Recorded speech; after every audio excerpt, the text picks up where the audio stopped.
Trump ini sudah berkali-kali di speech-nya UN, dia itu kesal sama UN. Karena dia sudah tidak bisa ngatur UN. Makanya dia bilang kan, chairman-nya selamanya dia. Dan akan ditunjuk oleh dia. Nah itu bahaya kalau misalnya Palestina terikat di sana. Tapi salah dong. Nah dia berani nuduh karena Trump bukan orang Indonesia. Kalau orang Indonesia gak bakal berani dia kena UU ITE dia. Begini saya luruskan. Saya menuduh Prabowo pelanggar konstitusi kurang cukup apa ya? Mas Ferry saya bantu Anda. Untung orang Amerika jauh. Kalau orang Indonesia dituduh kayak gitu kena UU ITE dia gak bakal berani. Saya bantu Mas Ferry. Saya tidak perlu bantuan Bang. Gimana? Seru kan nonton episode dari Rakyat Bersuara? Sebelum kita lanjut, jangan lupa like, komen, dan subscribe official YouTube dari Okezone. Kalau udah, sekarang kita lanjut yuk nonton Rakyat Bersuara. Sekarang menuju ke Mbak Ulta Levenia, silakan. Soal BOP, Board of Peace, katakan nggak yakin. Padahal namanya Board of Peace, perdamaian ujungnya. Tapi nggak yakin ujung-ujungnya damai. Ya, oke. Terima kasih Mas Aiman. Kalau saya akan menjelaskan secara objektif dengan empirical evidence yang ada gitu ya. Kalau asumsi, tadi Prof. Ikrar udah punya asumsi, Mas Boni punya asumsi juga. Tapi saya juga punya asumsi sih. Evidence based? Ya, jadi evidence based dulu nih. Oke, good. Kita timestamps-nya dulu. Oke. Jadi inisiasi 20 steps itu yang saya jelaskan itu ya. Yang kemudian digoreng di medsos gitu ya. Inisiasi 20 steps itu adalah tanggal 29 September 2025 dari Trump. Di gedung White House dia bilang bahwa dia punya inisiasi 20 steps. Nah bagus banget nih isinya. Ya kan? Habis itu ini dibawalah ke negara-negara GCC, mediatornya waktu itu adalah Mesir, Egypt, dan juga Qatar. Untuk dibicarakan nih. Mesir, Qatar dan Turki. Jadi ini dibicarakanlah dengan negara-negara Teluk. Benar dari OKI dong, Organisasi Konferensi Islam. Ini nggak OKI dulu nih. Ini negara-negara mediator dulu. Ini setuju nggak negara-negara Teluk kalau misalnya 20 steps ini kayak gini gitu. Oke, setuju. Dan kemudian 17 November 17 November mereka bawa ini ke UN. Diadopsilah itu menjadi resolusi 2803 yang mungkin tadi Prof. Ikrar lupa. Resolusi 2803 itu. Bahasa resolusi 2803 itu elaborasi dari 20 steps itu. Kalau dicek bisa disandingkan gitu. Nah, jadi dia step by step ini ya. Terus kemudian di Davos dideklarasikanlah charter. Nah, ini yang bermasalah nanti kita bahas. Tapi timestamps-nya dulu. Dideklarasikan charter. Charter ini kan piagam, ya kan? Piagam Board of Peace, ya kan? Oleh Trump. Habis itu di Februari adalah KTT itu yang presiden kita ikut juga kan, di Davos ikut, di KTT ikut. Itu dibahaslah operasional bagaimana si 20 steps ini kemudian satu persatu dilakukan, mulai dari digitalisasi, kemudian rekonstruksi, terus ada ISF juga di mana kita bakal jadi Deputy Chief Commander-nya di situ. Nah itu timestamps-nya. Nah kenapa yang dipermasalahkan sekarang itu adalah mengenai piagam. BOP ini sebenarnya sifatnya sama kayak ILO, sama kayak WHO, sama kayak WTO. Jadi yang namanya piagam itu pasti dia tuh bersifat umum. Dia hanya mengungkapkan aturan mainnya kayak gimana. Makanya di situ ada iuran. Di situ ada negara yang ini hanya boleh di-invite di ini. Di luar negeri saya udah konsultasi nih bolak-balik ke Washington sama yang kuliah di sana karena saya ngomong ini bukan karena hanya sebagai KSP ya, karena saya belasan tahun belajar ini, Mas Boni tahu gitu, international politics. Nah, di luar negeri itu tidak ada mempermasalahkan piagam. Yang mereka permasalahkan adalah banyak terlalu kuatnya kekuasaannya Trump. Nah itu yang dipermasalahkan. Di dalam BOP itu. Di piagam ini di Indonesia dipermasalahkan tidak ada kata Palestina. Justru kata saya bagus. Saya tawarkan cara pandang lain. Kenapa bagus tidak ada kata Palestina. Dan tidak ada satu negara pun kecuali United States. Karena dia yang menginisiator dan dia menandatangani. Cuman ada nama United States. Argentina nggak ada, Qatar nggak ada, semua nggak ada. Dan charter ini kan ditandatangani oleh semua. Dan negara-negara itu kan nggak bodoh juga, gitu loh. Nah, jadi kenapa ya saya tawarkan cara pandang lain, kenapa bagus Palestina tidak ada di charter itu? Kenapa? Karena ini mulai masuk ke asumsi nih. Tadi evidence ya. Saya punya analisa dan istana itu tidak naif gitu, bahwa Trump ini sudah berkali-kali di speech-nya UN, dia itu kesal sama UN. Karena dia sudah tidak bisa ngatur UN. UN ini adalah semacam institusi yang pendekatan demokratik, institusionalisme itu tadi, liberalism, institusionalism berarti. Jadi pendekatannya itu adalah UN itu hanya bisa bekerja kalau hanya punya satu adidaya. Karena itu adalah alat adidaya sesungguhnya. Sementara dia punya 5 adidaya gitu maksudnya. Sekarang kita punya banyak adidaya. Ada Cina, ada Rusia, ada Bukan sekadar Amerika, yang pemegang hak mana veto ya? ketika mereka mengumpulkan negara-negara yang bisa pengaruhi di UN itu, kalahlah dominasinya UN, Amerika di UN. Sementara Amerika jadi kesel, kayak gue nyumbang 20%-an ke UN, tapi gue nggak bisa ngatur UN. Makanya kita punya analisa bahwa tujuan Trump membuat Board of Peace ini adalah untuk menyaingi UN. Makanya dia bilang kan, chairman-nya selamanya dia dan akan ditunjuk oleh dia. Nah itu bahaya kalau misalnya Palestina terikat di sana bahwa Board of Peace ini hanya untuk Palestina, maka dengan kekuatan Amerika sebagai adidaya kita nggak bisa keluar dari. Yakinkan kepada kami semua bahwa Board of Peace itu yang diinisiasi oleh Amerika, diikuti oleh Israel dan Indonesia masuk di dalamnya adalah berujung pada perdamaian Palestina, two-state solution. Kita nggak bicara soal Palestina semua atau Israel semua, tapi two-state solution, berdampingan secara damai. 1 million answers for that. Karena gak bisa ada yang bisa meyakinkan. Satu-satunya cara kalau misalnya ingin ada perdamaian di Timur Tengah, kan ini tadi. Kenapa namanya Board of Peace, perdamaian? Ya mau apa, mau dibikin apa? Masa mau bikin Board of War, kita kan gak mau untuk ini. Kan dia pengen menyaingi UN nih. Paguyuban, retorikanya paguyuban menuju damai misalnya gitu. Tambahin Uta sedikit. Kenapa dasarnya gini, Mas. Ya oke, sebentar, pertanyaan saya. Kenapa kemudian nama Board of Peace itu lalu kemudian orang punya ekspektasi yang begitu tinggi terhadap itu? Itu kan retorika Trump. Jadi waktu UN pertama kali dibentuk, itu 26 negara juga tuh. Sama sekali, sama benar kayak gini. Yang namanya satu negara juga tidak disebut. Saya lengkapi satu. Makanya satu menit aja. Menurut saya tuh memang penting sekali untuk melihat ini secara apa yang ada dulu nih, karena ini belum bekerja gitu loh. Board of Peace ini belum bekerja, jadi berikan waktu. Kalau misalnya tidak ini, berikan waktu setidaknya setahun. Satu pertanyaan saya lagi kita kemudian. tinggal tarik diri aja kan gitu. Satu pertanyaan saya lagi. Kenapa Indonesia tidak diwajibkan untuk membayar iuran? Indonesia memang bukan Indonesia saja, semuanya tidak membayar iuran. Sekarang udah banyak negara membayar iuran. Indonesia yang dikontribusikan adalah 8.000 itu.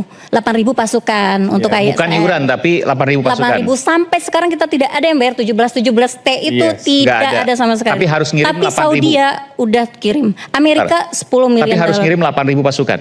Kan kita berkontribusi, kita kan sebagai negara anggota kita harus berkontribusi. Untuk di Palestina, untuk di Gaza. Ya kan udah dibagi, itu ada petanya, kita bagian bawah di Rafah. Islam. Saya ingin menanggapi tadi ya terkait empirical evidence itu ya. Kita bicara empiris di sini ya. Jadi gini, kenapa kita keberatan ketika Amerika ini menjadi induk BOP gitu kan? Karena fakta di lapangan Amerika itu adalah partner Israel ketika menggenosida Gaza. Jadi memang secara logika pun itu nggak masuk gitu loh. Bagaimana pihak yang menggenosida, yang menjajah Gaza, yang menghancurkan Gaza, tiba-tiba dia muncul sebagai pihak pendamai. Ini kan sebetulnya sangat-sangat nggak logis sekali. Nah, dan juga, oke, bentar situ satu dulu, silakan. Latar belakang, jadi gini, latar belakang globalnya dulu ya. Ini kan Presiden Amerika, maksudnya nggak usah latar belakang dulu. Anda bisa menjawab itu? Ya, jadi mana logikanya? Amerika di bawah Trump itu sudah tidak percaya dengan agensi global seperti PBB. Karena tidak percaya itu, lalu dia bikin kelompok baru. Dia berupaya untuk menata ulang dunia ini dan satu tata baru lah. Nah, disitulah lahir Board of Peace dengan satu agenda, yaitu bagaimana bisa mendamaikan Israel dan Palestina. Yang sebelumnya menjajah. Maaf Bang Muni gini ya. Sebetulnya bukan Amerika itu nggak percaya dengan UN. Amerika ini bersikeras melawan UN. Berbagai resolusi kan sudah keluar nih. Ketika dibuat voting bagaimana, oke, selesaikan perang. Ini saya sudah sepakat. Ini saya bicara. Amerika menolak, itu masalahnya. Jadi bukan masalah Amerika. Amerika karena administrasi Trump udah nggak percaya PBB. Ini soal lain. Nah, di dalam Amerika sendiri ada konflik antara kaum kongresialis dengan kaum presidensialis. Kaum kongresialis mengatakan, you punya kebijakan luar negeri nggak pernah mempertimbangkan suara Kongres. Maka senator tidak semuanya juga mendukung dengan langkah Trump. Orang presidensialis bilang tafsir, baca itu konstitusi.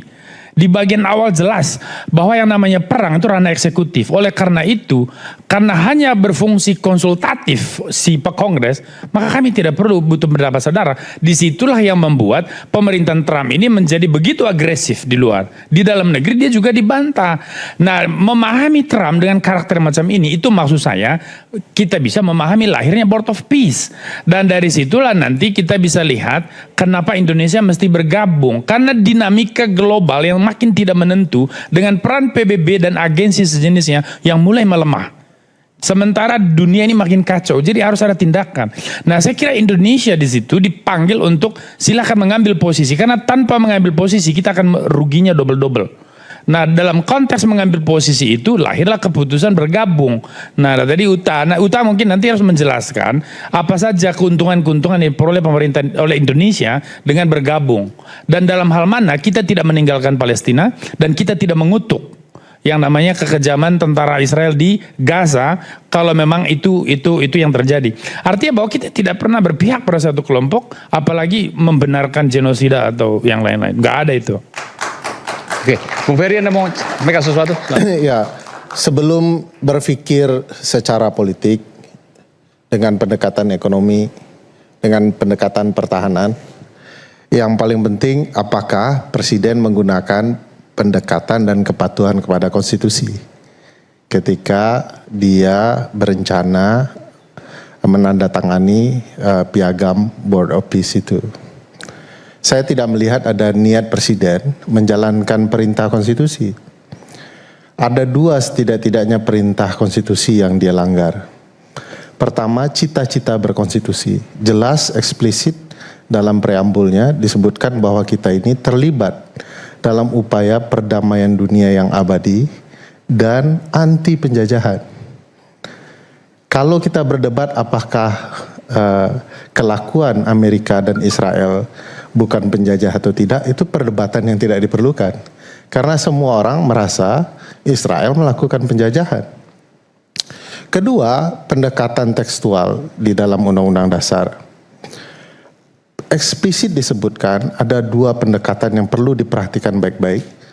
Pertama, untuk melakukan perdamaian, perang, dan perjanjian internasional, Presiden ketika melakukan itu harus berdasarkan persetujuan DPR.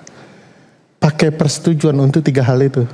Perang, perdamaian, dan perjanjian internasional. Untuk Board of Peace, katakanlah dia bukan perang, perdamaian. Untuk perdamaian pun membutuhkan persetujuan DPR. Itu tidak dilakukan. Kalau kita bicara undang-undang, di dalam Undang-Undang 24 tahun 2000, disebutkan eksplisit dengan terang di pasal 9, pasal 10, pasal 11, pasal 12, Undang-Undang 24 ini, bahwa untuk hal-hal yang berkaitan dengan politik, perdamaian, hak asasi manusia, lingkungan hidup, dan lain-lain, harus melalui pengesahan DPR. Jadi pulang pun harus disahkan oleh DPR. Jadi pergi harus persetujuan, pulang harus pengesahan DPR. Dilakukan tidak proses ini? Saya pikir tidak dilakukan. Kalau bicara hukum Indonesia ada problematika konstitusional dan undang-undangnya. Mungkin akan ada perdebatan sebelum pergi boleh minta persetujuan, setelah pulang boleh untuk ratifikasi. Kedua-duanya melanggar. Kalau kita bicara Donald Trump, berdasarkan putusan yang disepakati soal kekuasaan presiden di Amerika itu terbatas. Untuk melakukan seperti ini, Trump itu keluar dari aspek konstitusionalnya untuk melakukan ruang-ruang internasional melalui persetujuan Senat. Dia tidak melakukan di Board of Peace dan tidak melakukan di ART. Makanya di putusan Mahkamah Agung terkait ART pun Donald Trump mengabaikan. Kita sekarang mengikuti orang yang melanggar konstitusi di Amerika dan kita, presiden kita ikut melanggar konstitusi kita. Bahkan lebih jauh ya kedua-duanya bertabrakan. Lebih unik lagi kalau pilihan kita memilih ikut Donald Trump dibandingkan PBB. Kita memilih orang yang di dalam negerinya tidak dipercaya, dianggap sebagai pelaku kejahatan pedofil. Lalu kita mengatakan ini pilihan terbaik untuk kita. Betapa konyolnya kita. Tapi kan itu sebagian, kita nggak bisa menyimpulkan itu kan. Kita nggak bisa menyimpulkan, tidak ada pengadilan, kemudian tidak, itu kan hanya persepsi dari sebagian.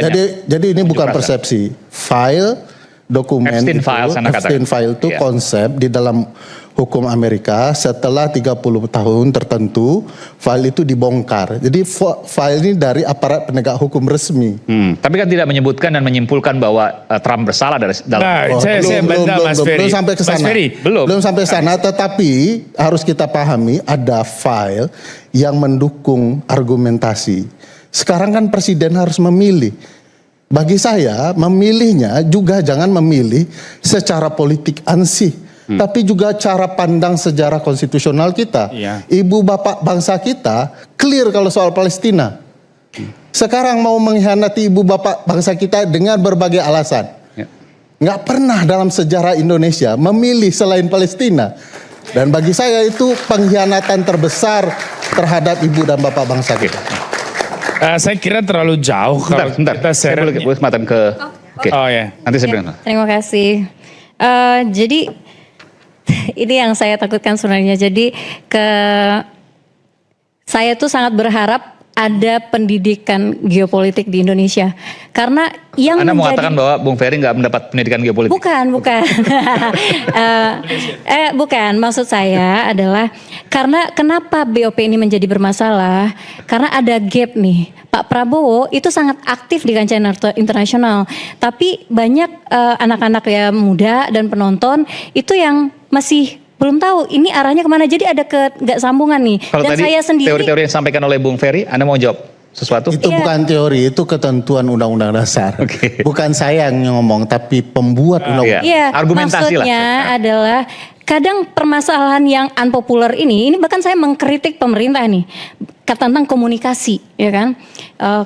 Dan kami selalu berusaha untuk memperbaiki ini gitu. Oke. Karena yang saya takutkan yang seperti tadi dicampurkan Kang Ferry emosi, emosi dengan fakta-fakta yang ada. Misal Epstein Files, saya tuh membongkar Epstein Files juga dari lama gitu loh. Tapi kalau untuk menuduh seorang presiden, bukan saya pro Trump juga, saya mengkritik juga pro Trump kalau melihat konten-konten saya gitu.